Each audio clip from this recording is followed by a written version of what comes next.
So, Hello, welcome back to Parafox. we've gotten a special request Yes. from JC.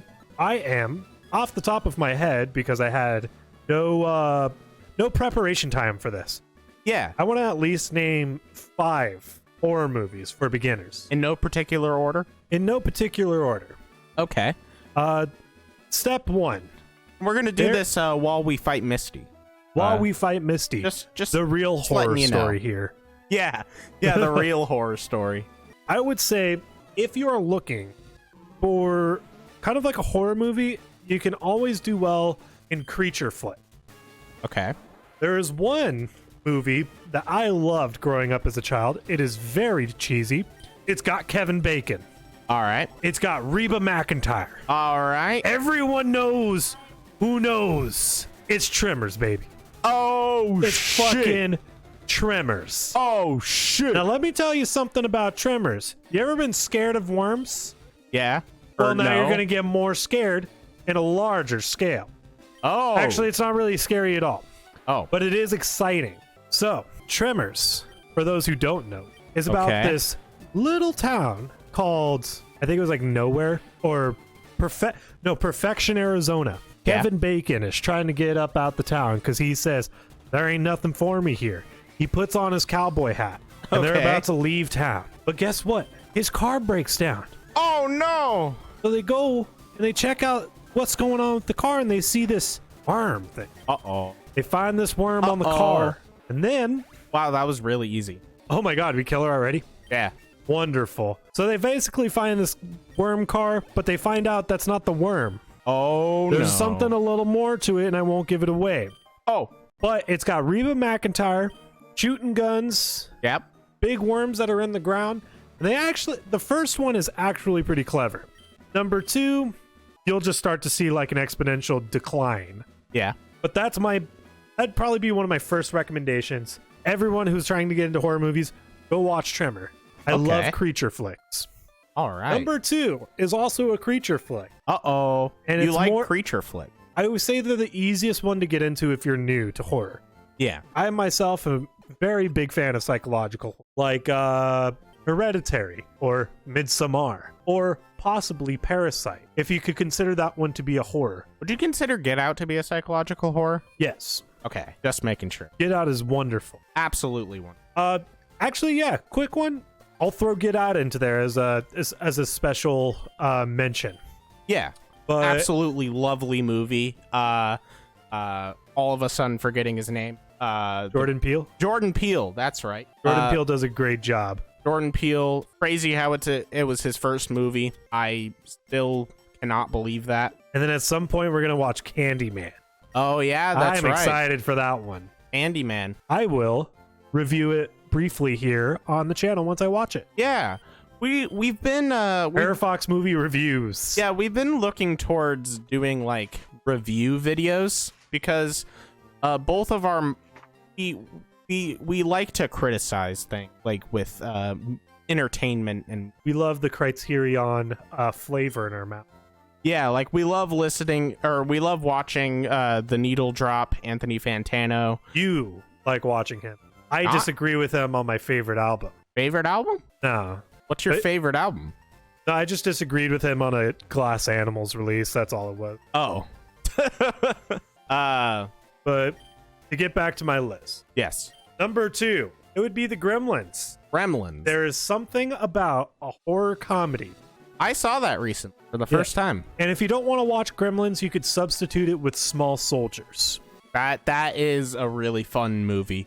I wouldn't consider it a horror though. They're toys that come to life, and they're made with like military operating hardware, and they come to terrorize a town. If I saw that, I would be fucking traumatized. But if I had a killer soundtrack like Small Soldiers did, maybe it wouldn't be so scary. Yeah.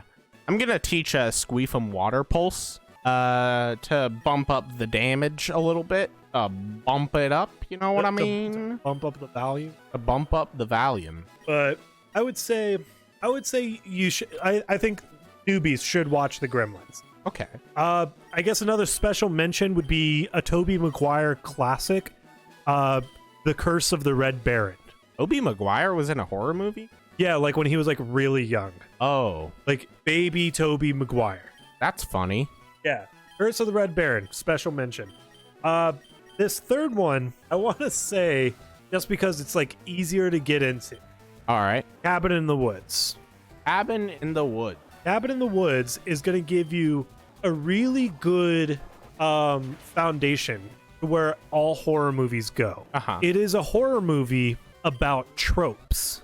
Yeah. So basically, any horror movie trope you can find is going to be in Cabin in the Woods. It's not only a wonderful like horror movie in itself, but it's an incredible satire. And I love things that are layered like an onion. Yeah. It has incredible twists, and the rules make sense. If you've ever seen a Cabin in the Woods kind of movie, not saying like the Cabin in the Woods movie, but if you ever seen things like Evil Dead or The Fever, you're gonna like this one. Cabin in the Woods is Okay. a must for all horror beginners. This is also not me asking for suggestions or requesting the Oh, suggestion. I prefaced it in the beginning here. Yeah. You could tell by the way I said.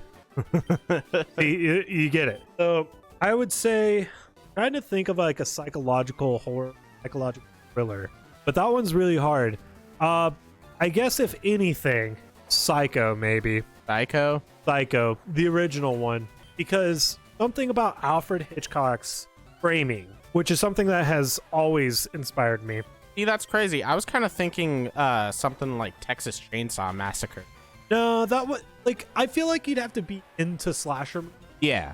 because there are certain slasher movies that really stay within like the realm of normality, and sometimes when you hit the uncanny valley, newbies like they'll lose their minds, they don't sleep. I mean, Chainsaw Massacre, like he's got like Leatherface literally has a leather face yeah, made but of like other people's skin, didn't the premise of Texas Chainsaw Massacre like actually happen though? which is why it's terrible for beginners. Oh, that's right. Yes, so if you wanted a good slasher movie, I would say the original Psycho is a great place to start.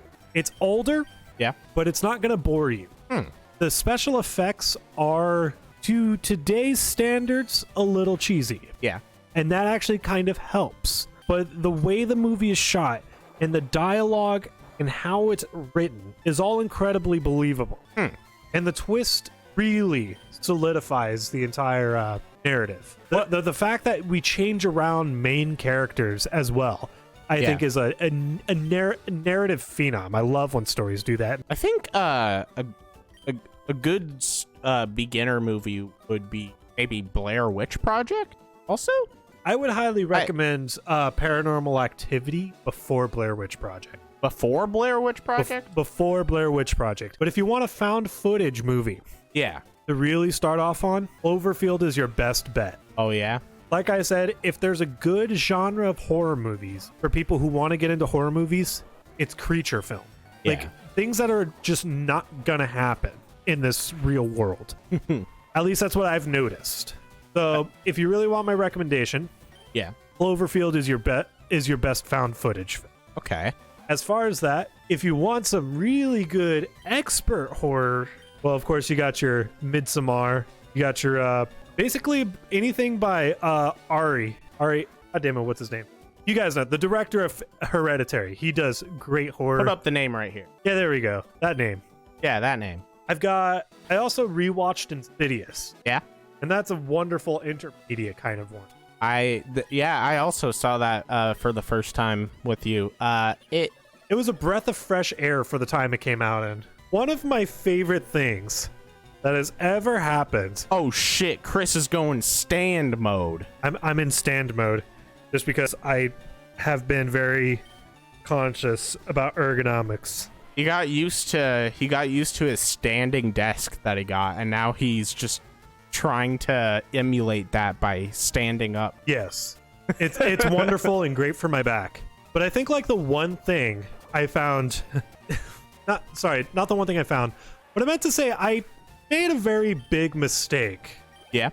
We wanted to do a movie night with you guys one time. And I was like, okay, there's this director that I really like.